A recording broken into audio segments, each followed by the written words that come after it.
కొంతమంది ఒక మాట వింటారు, ఒక నిమిషంలో మర్చిపోతారు. ఇంకొంతమంది అదే మాటను 20 ఏళ్ళు మోసుకుంటూ తిరుగుతారు. ఇద్దరికీ అదే మాట, అదే వ్యక్తి, అదే రోజు. మరి తేడా ఎక్కడ ఉంది? మాటలో కాదు, వాళ్ళ తలలో జరిగే ఒక ప్రాసెస్లో. ఆ ప్రాసెస్ పేరు రెండవ బాణం, ద సెకండ్ యారో. ఈ వీడియో చివరికి నీకు ఒక విషయం క్లియర్గా అర్థమవుతుంది. నీ లైఫ్లో ఇప్పటి వరకు నువ్వు అనుభవించిన బాధలో 99% ఎవరో నీకు చేసిందే కాదు, నువ్వే నీకు చేసుకుంటున్నది. మరి ఎందుకు, ఎలా ఆపాలి? Welcome to mental gym. ఒక చిన్న సీన్ ఇమాజిన్ చేసుకో.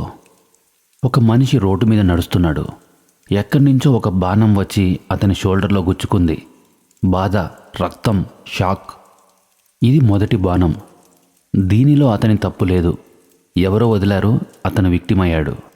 ఇప్పుడు అతను ఏం చేస్తాడు? డాక్టర్ దగ్గరికి వెళ్తాడు, యారో తీయిస్తాడు, గాయం హీల్ అవుతుంది. End of the story. ఇది నార్మల్ మనిషి చేసేది. కానీ చాలామంది అలా చేయరు. చాలామంది ఆ మొదటి బాణం వదిలినవాడు ఎప్పుడో వెళ్ళిపోయాక ఆ గాయం దగ్గర ఒంటరిగా కూర్చుంటారు.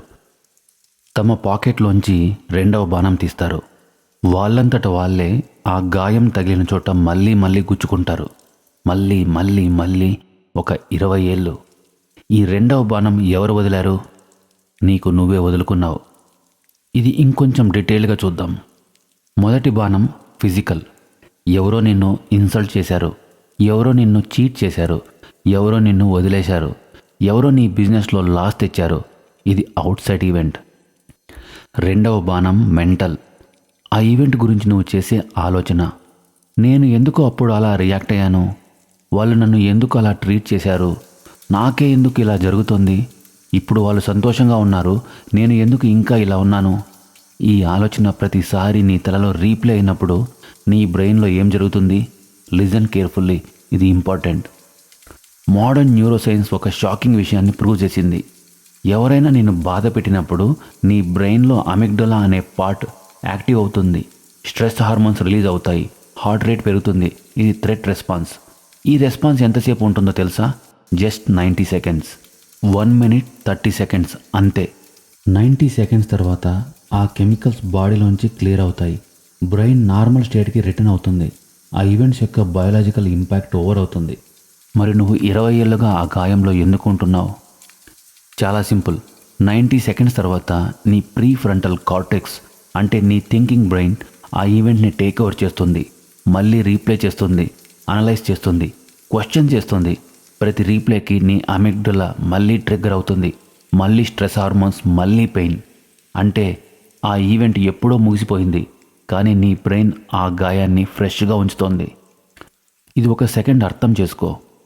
నీ బాస్ నీ మీద అరిచిన రోజు ఆ అరుపు ఎప్పుడో ముగిసింది. ఆ రూమ్ ఎంప్టీ, ఆ మూమెంట్ పాస్ట్. కానీ నీ బ్రెయిన్ ఇంకా అరుస్తోంది నీ మీద, వాళ్ళ వర్డ్స్తో, వాళ్ళ గొంతుతో. నిన్ను బ్రేకప్ చెప్పి వెళ్ళిపోయిన వ్యక్తి, వాళ్ళు ఎప్పుడో మూవ్ ఆన్ అయిపోయారు, ఇంకో రిలేషన్షిప్లో ఉంటారు, నవ్వుతున్నారు. కానీ నీ బ్రెయిన్ ఆ బ్రేకప్ని ప్రతిరోజు మళ్ళీ జీవిస్తోంది వాళ్ళ తరపున. అర్థమవుతుందా? వాళ్ళు ఎప్పుడో స్టాప్ అయ్యారు, నువ్వు మాత్రం వాళ్ళ జాబ్ చేస్తున్నావు. నిన్ను నువ్వే గాయపరుచుకోవడం వాళ్ళ తరపున. ఇదే రెండవ బాణం. ఈ రెండవ బాణం ఎన్నో రకాలుగా రావచ్చు. అందులో మొదటిది, నేను ఇప్పుడు ఇలా చేసి ఉండాల్సింది. గత ఈవెంట్ని రీప్లే చేస్తావు, ఆల్టర్నేట్ వర్షన్ క్రియేట్ చేస్తావు. ఇలా చెప్పి ఉండాల్సింది, ఇలా చేసి ఉండాల్సింది. కానీ నిజమేంటంటే అప్పటి నువ్వు అలా చేయలేకపోయావు. ఎందుకంటే అప్పటికి నీ దగ్గర ఇప్పటి ఎక్స్పీరియన్స్ లేదు, ఇప్పటి క్లారిటీ లేదు. ఇప్పుడు 30 ఏళ్ళ నువ్వు 20 ఏళ్ళ నీపై అరుస్తున్నావు. Stop punishing past you. ఆ 20 ఏళ్ళ కుర్రాడు వాడి దగ్గర ఉన్న విషయంతో వాడికి కుదిరింది చేశాడు. ఇక రెండో రూపం, నాకే ఎందుకు ఇలా జరిగింది? ఈ క్వశ్చన్కి ఆన్సర్ లేదు. ఎందుకంటే ఇది క్వశ్చన్ కాదు, ఇది క్వశ్చన్ షేప్లో ఉన్న ఒక యారో. ప్రపంచం క్రూయల్ కాదు, ప్రపంచం కైండ్ కాదు. Events happen to everyone randomly. Why me అని అడిగే ప్రతిసారి నువ్వు మీనింగ్ లేని దానిలో మీనింగ్ వెతుకుతున్నావు. ఆ సెర్చ్ నిన్ను టైర్ చేస్తోంది, హీల్ చేయట్లేదు. ఇక మూడవ రూపం, నాకే ఏదో ప్రాబ్లం ఉంది. This is dangerous one. ఎవరు నిన్ను హర్ట్ చేశారు, తర్వాత నువ్వు అనుకుంటావు నేనే టూ సెన్సిటివ్, నేనే వీక్, నేనే రాంగ్. స్టాప్. ఎవరు నిన్ను రాంగ్గా ట్రీట్ చేశారంటే అది వాళ్ళ అభిప్రాయం, వాళ్ళ వ్యక్తిత్వం. నీ గురించి నీకే సరిగా తెలియనప్పుడు వాళ్ళకెలా తెలుస్తుంది? వాళ్ళు వదిలిన బాణాన్ని ఇది నేను అని యాక్సెప్ట్ చేయకు. అది వాళ్ళది, వాళ్ళకే తిరిగి ఇచ్చేసేయి నీ మైండ్లో. ఇక 4వ రూపం, వాళ్ళు ఇంకా హ్యాపీగా ఉన్నారు. నిన్ను బాధపెట్టిన వ్యక్తి లైఫ్లో మూవ్ ఆన్ అయిపోయారు. వాళ్ళు తింటున్నారు, నవ్వుతున్నారు, మర్చిపోయారు. ఇది మీకు అన్ఫేర్ అని అనిపించవచ్చు. వాళ్ళు బాధపడాలి, నేను కాదు. కానీ నిజమేంటంటే వాళ్ళు మూవ్ ఆన్ అయ్యారు, నువ్వు కూడా మూవ్ ఆన్ అవ్వచ్చు. వాళ్ళ పర్మిషన్ అవసరం లేదు. నీ హీలింగ్ వాళ్ళ గిల్ట్తో ముడిపడలేదు. ఇక 5వ రూపం, నేను ఫర్గివ్ చేయలేను. ఇది బిగ్గెస్ట్ మిస్అండర్స్టాండింగ్. చాలామంది అనుకుంటారు క్షమిస్తే వాళ్ళు గెలిచిపోతారు అని, వాళ్ళు చేసింది ఓకే అని యాక్సెప్ట్ చేసినట్టు అవుతుంది అని. నో. క్షమించడం వాళ్ళ కోసం కాదు, నీ కోసం.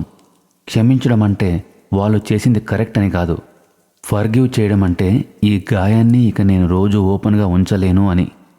జనరల్గా ఫర్గివ్ చేయలేని వ్యక్తి ఏమనుకుంటాడు, నేను వాళ్ళని ఇంకా పనిష్ చేస్తున్నాను అని. కానీ నిజానికి ప్రతిరోజు ఆ గాయాన్ని ఫ్రెష్గా ఉంచుతోంది అతనే. వాళ్ళు ఎప్పుడో జైలు నుంచి బయటికి వెళ్ళిపోయారు, కానీ జైలర్ మాత్రం కీస్ ఉంచుకొని లోపలే కూర్చొని ప్రిజనర్ అయ్యాడు. అతనే జైలర్, అతనే ప్రిజనర్. డోర్ ఓపెన్ ఉంది, వాడు చూడడు. మరి ఇప్పుడు అసలు ప్రశ్న, ఈ సెకండ్ యారోని ఎలా ఆపాలి? 3 simple steps, just 3. Step 1, name it. Loop మొదలైనప్పుడు నేను ఎందుకు అప్పుడు అలా అన్నాను అనే థాట్ స్టార్ట్ అయినప్పుడు ఆ థాట్ని స్టాప్ చేయొద్దు, ఆర్గ్ చేయొద్దు, జస్ట్ నేమ్ ఇట్. మైండ్లో ఒక వర్డ్ అను, సెకండ్ యారో, అంతే. ఈ నేమింగ్ అలోన్ ఆ యారో యొక్క 80% పవర్ తీసేస్తుంది. ఎందుకంటే నేమింగ్ చేయకపోతే ఆ ఆలోచన నిజంలా ఫీల్ అవుతుంది. నేమింగ్ చేస్తే ఇది ప్రాసెస్ అని తెలుస్తుంది. నిజంతో నువ్వు ఫైట్ చేయలేవు, ప్రాసెస్ని అబ్జర్వ్ చేయొచ్చు. Step 2, the 90 second rule.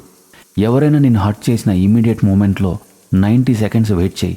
Reply ఇవ్వద్దు, డెసిషన్ తీసుకోవద్దు, యాక్షన్ తీసుకోవద్దు, జస్ట్ బ్రీత్. 90 సెకండ్స్ తర్వాత ఆ కెమికల్ స్టార్మ్ క్లియర్ అవుతుంది, బ్రెయిన్ కామ్ అవుతుంది. అప్పుడు డెసిషన్ తీసుకో.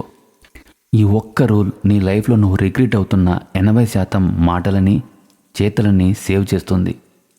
చాలామంది రిగ్రెట్ చేస్తున్నది 90 సెకండ్ల లోపల మాట్లాడిన మాటలు. 91st సెకండ్కి చెప్పిన మాటలకి రిగ్రెట్ లేదు. Step 3, ask 1 question. ఆ పాత గాయం నిన్ను బాధ పెడుతున్నప్పుడు ఒక్క క్వశ్చన్ అడుగు, ఇప్పుడు ఈ బాధని ఫ్రెష్గా ఎవరు ఉంచుతున్నారు అని. ఆన్సర్ ఏంటో మీకు ఆల్రెడీ తెలిసిపోయి ఉంటుంది. అప్పుడు డెసిషన్ నీ చేతిలో ఉంటుంది. విల్లు పట్టుకోవాలా లేక కింద పెట్టాలా? ఇక లాస్ట్ పాయింట్, లిజన్ కేర్ఫుల్లీ. నీ గతాన్ని నువ్వు చేంజ్ చేయలేవు. ఎవరో నీకు చేసిన గాయాన్ని అండూ చేయలేవు. వాళ్ళు చేసింది వాళ్ళు చేశారు, ఖచ్చితంగా అది నిజం. కానీ నీ చేతిలో ఒక విషయం ఉంది. మొదటి బాణాన్ని నువ్వు ఆపలేవు, రెండవ బాణాన్ని నువ్వు ఆపగలవు. ఈ చాయిస్, ఇదే నీ ఫ్రీడమ్, ఇదే నీ పవర్, ఇదే నీ హీలింగ్. నిన్ను గాయం చేసిన వ్యక్తి మొదటి బాణం వదిలాడు. ఆ గిల్ట్ వాళ్ళది, వాళ్ళ లైఫ్లో అది వాళ్ళు డీల్ చేస్తారు. కానీ నువ్వు నీ మీద రెండవ బాణం వదిలితే ఆ గిల్ట్ నీది, ఆ డ్యామేజ్ నీది. వాళ్ళ ఇంట్లో నిద్రపోతున్నారు, నువ్వు మాత్రం వాళ్ళ వర్క్ కంటిన్యూ చేస్తున్నావు. వాళ్ళ పనిని నువ్వు ఆపేయి. వాళ్ళ తరపున నేను హర్ట్ చేయడం స్టాప్ చేయి. నీ లైఫ్లో మళ్ళీ ఎప్పుడైనా ఆ పాత గాయం నిన్ను బాధ పెడితే ఒక్క క్వశ్చన్ అడుగు, ఇది మొదటి బాణమా లేక రెండవ బాణమా అని. మొదటి బాణం అయితే feel it, then heal it, 90 seconds. Second బాణం అయితే నేమ్ ఇట్, వీళ్ళను దించేయి, వాళ్ళ పని నువ్వు ఆపేయి. నువ్వు ప్రాబ్లం కాదు, నువ్వు 90 సెకండ్స్ తర్వాత ఇంకా బాణం వదులుకుంటున్న వ్యక్తివే, అంతే. ఆ యారోని దించేయి, అది నీ ఫ్రీడమ్. మరి మీరేమనుకుంటున్నారు? ఈ సెకండ్ యారో కాన్సెప్ట్ మీ లైఫ్లో ఎక్కడ అప్లై అవుతుంది? కామెంట్స్లో రాయండి.